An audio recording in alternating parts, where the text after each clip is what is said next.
Ensimbi obuwumbi bubiri ze zisasanyiziddwa mu kukola enguudo nnya mu disitulikiti y'e Masindi. Enguudo zino zitongozeddwa Minisita omubeezi ow'ebyentambula Fred Pyamukama ku mukolo kwe bakulizza ameefuga ag'emyaka 6 egya disitulikiti.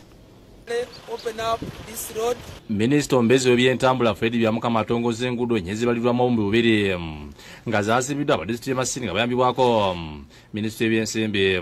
Pyamukama azitongoleza ku mukolo ab'e Masindi kwe bakuliza olunaku lw'ameefuga olubadde okugombola ekijunjubwa.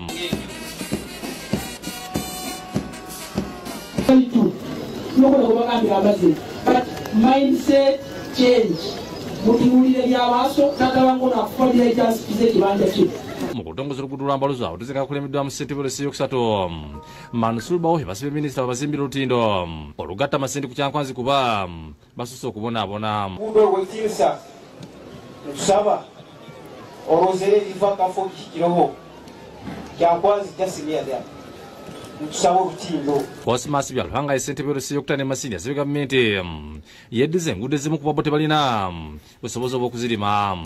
Honorable Minister nambayo ikara twabahereza enguudo ina paka Nyakarongo Katakuru kwa Kinumi Nyambindo na Kijunjubwa Kitamba. Abasomesa n'abayizi beebaza gavumenti olw'okubakulira ku nguudo ezibadde ez'obulabe gye bali.